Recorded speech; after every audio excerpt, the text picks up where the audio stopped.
გამარჯობა, ჩემი შემდეგი გაჩერება ჰარვარდის უნივერსიტეტია. ბოსტონი, მასაჩუსეტსი, ამერიკის შეერთებული შტატები. ჰარვარდის უნივერსიტეტი მსოფლიოს ყველაზე პრესტიჟულ უმაღლეს სასწავლებლად ითვლება. იგი 1636 წელს დაარსდა. ეს არის ადგილი, სადაც თქვენ სწავლა 85-დან $100,000-მდე დაგიჯდებათ წელიწადში. ეს არის ადგილი, სადაც ამერიკის შეერთებული შტატების 8 პრეზიდენტი სწავლობდა: ბარაკ ობამა, ჯორჯ ბუში, ჯონ კენედი, თეოდორ რუზველტი, ფრანკლინ დელანო რუზველტი, ჯონ ადამსი და ასე შემდეგ. ეს არის ადგილი, სადაც მსოფლიოს ყველაზე გავლენიანი ადამიანების შვილები სწავლობენ. ეს არის ადგილი, სადაც ძალიან რთულია მოხვედრა. ამ ყველაფერზე ოდნავ მოგვიანებით, მანამდე კი მინდა გთხოვოთ, გამოიწეროთ არხი, დააკომენტაროთ, მოიწონოთ ვიდეო და დავეხმაროთ ამით YouTube ალგორითმს. იმიტომ რომ მინდა მოგიყვეთ ამბები, რომლის შესახებაც ჯერ არაფერი იცით, თუმცა დარწმუნებული ვარ, რომ გაინტერესებთ.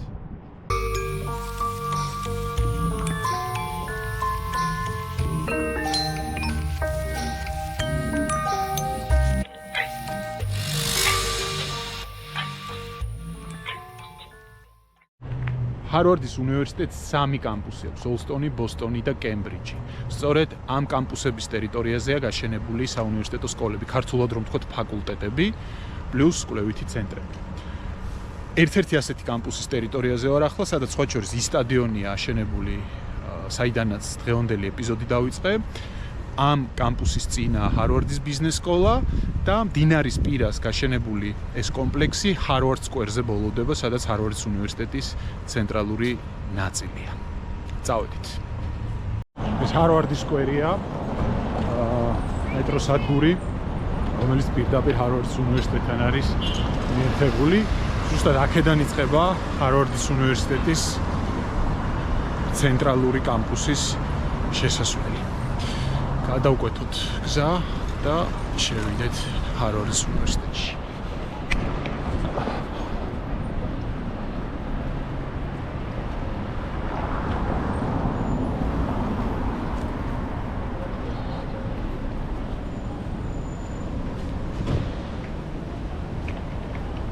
სტილი, როგორც შეამჩნიეთ, ვიქტორიანულია.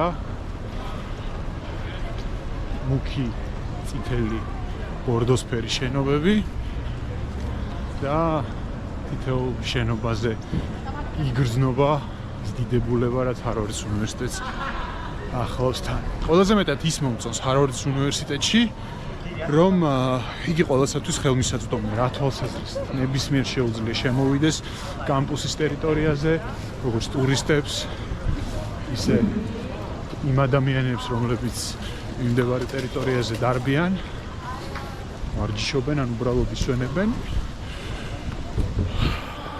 და აი ასე ჰოლებად არის დაყოფილი მთელი ჰარვარდის უნივერსიტეტი. 10-ზე მეტი ჰოლია ცენტრალური კამპუსის ტერიტორიაზე. ახალ სტუდენტებს, პროფესორ-მასწავლებლებს.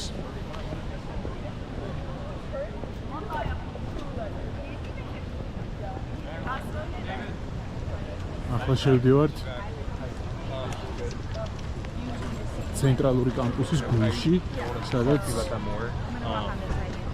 ყოველწლიური graduation-ი, ანუ უნივერსიტეტის დამთავრების საზეიმო ცერემონია იმართება და აი ამ ტერიტორიაზე, რომელსაც ახლა დაგანახებთ, დაახლოებით 20,000-მდე ვიზიტორი შემოდის, ხდებიან წინასწარ გამზადებულ სკამებზე და ჰარვარდის უნივერსიტეტის გულში მიმდინარე graduation-ის ცერემონიაზე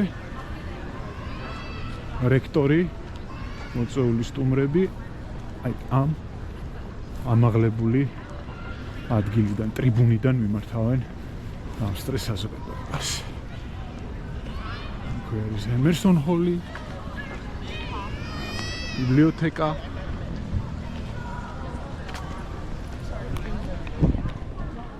და ძალიან ბევრი სტუდენტი. ახლა ფილოსოფიის ჰოლთან ვარ. შევიდეთ და ვნახოთ როგორ გამოიყურება ჰარვარდის უნივერსიტეტის აუდიტორიები. ერთ-ერთი ესეთი აუდიტორია.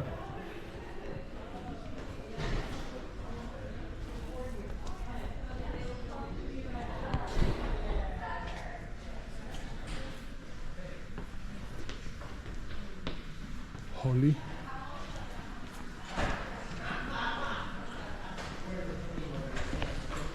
ცოტა აღელვებული სტუდენტები, იმიტომ რომ საგამოცდო პერიოდი იწყება მალე ჰარვარდში და ყველა ანერგულებულია. ყოველი ეპიზოდის წინ ვცდილობ ხოლმე რომ რაც შეიძლება მეტი ინფორმაცია მოვიძიო ამ თუ იმ საკითხზე. მაგრამ გადავწყვიტე რომ დღევანდელი ეპიზოდი უფრო მეტად აუთენტური ყოფილიყო, ამიტომაც ფიქრისა და საუბრის რეჟიმში ვარ ერთდროულად. რა არის ჰარვარდის უნივერსიტეტის მთავარი მუღამი? ბევრს გონია რომ პასუხი ამ კითხვაზე ძალიან მაღალი დონის განათლება, რომელსაც კურსდამთავრებული იღებს, კი, ეს უდაოდ ძალიან მნიშვნელოვანია, მაგრამ უფრო დიდი წონის მქონე მაინც კავშირებია. წარმოიდგინეთ, რომ თქვენ სწავლობთ მსოფლიოს ყველაზე გავლენიანი, ძლევამოსილი და მდიდარი ადამიანების შვილებთან ერთად. მათთან ერთად ატარებთ უიკენდებს, მათთან ერთად მეცადინეობთ, მათთან ერთად ესწრებით ლექციებს.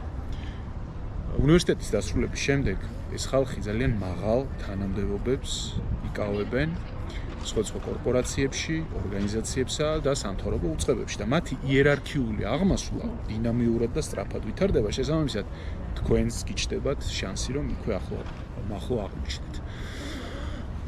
ჰარვარდის უნივერსიტეტში მოხვედრა ძალიან რთულია, როგორც გითხარით მანამდე. მიუხედავად იმისა, რომ ამ უმაღლეს სასწავლებელს 30,000-ზე მეტი სტუდენტი ხავს, მიღების პროცენტული მაჩვენებელი არის ძალიან დაბალი, 3.6%-ით განისაზღვრება და ამის მიზეზი გახლავთ არანორმალური კონკურენცია. წარმოიდგინეთ, მსოფლიოს ყველაზე ჭკვიანი და ამბიციური ხალხი 10,000-ობით მათგანი ეს აპლიკანტები საბუთებს აგზავნიან ჰარვარდის უნივერსიტეტში და მხოლოდ 3.6%-ს იღებენ. მნიშვნელოვანია мотивация, GPA მინიმუმ 3.8 უნდა გქონდეთ 4-დან. ძალიან მნიშვნელოვანია ასევე мотивация, რაც SS სახით უნდა წარადგინოთ. ძალიან მნიშვნელოვანია სასკოლო განათლება და ამასთან ერთად თავად ლიდერობის უნარები, რაც ერთ-ერთი ყველაზე კრიტიკული ასპექტია აპლიკანტების სელექციისას. ჰარვარდის უნივერსიტეტის სტუდენტები 50-დან 55 საათამდე უთმობენ აკადემიურ საქმიანობას ყოველკვირეულად.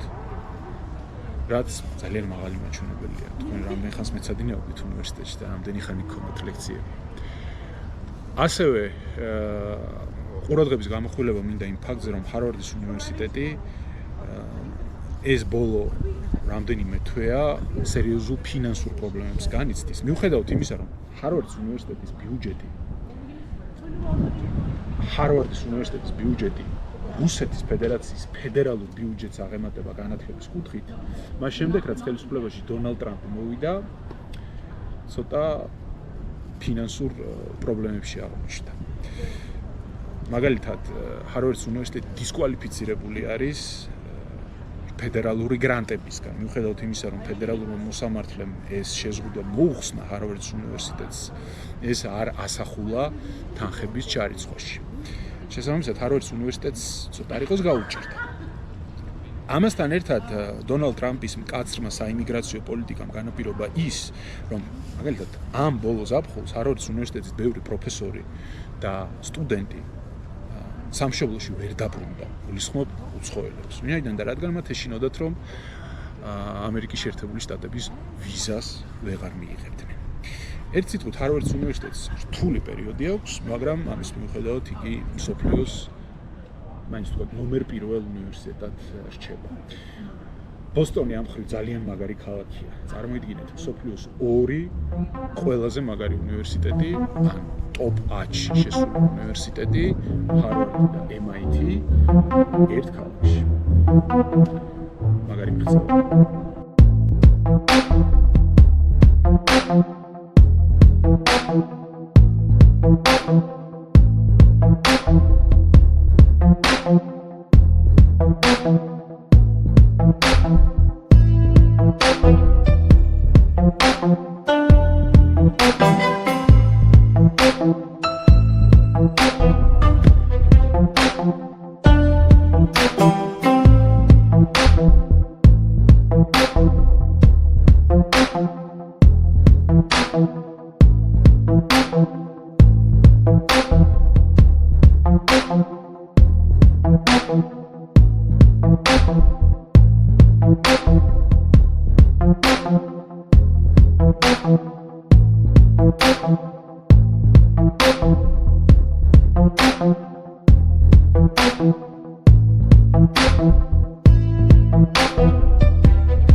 ჰარვარდის უნივერსიტეტს 50-ზე მეტი კურსდამთავრებული ჰყავს ნობელის პრემიის ლაურეატთა კატეგორიიდან.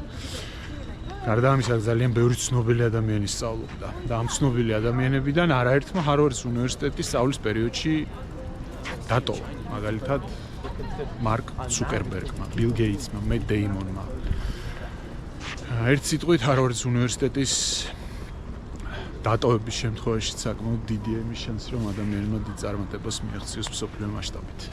ჩემ უკან ბიბლიოთეკის შენობაა. ძალიან ლამაზი, ძალიან საინტერესო ადგილი. ეს არის სივრცე, სადაც აბსოლუტურად ყველა წიგნს იპოვით, რომელიც კი ინგლისურ ენაზე გამოცემულა ბოლო 200 წლის მანძილზე.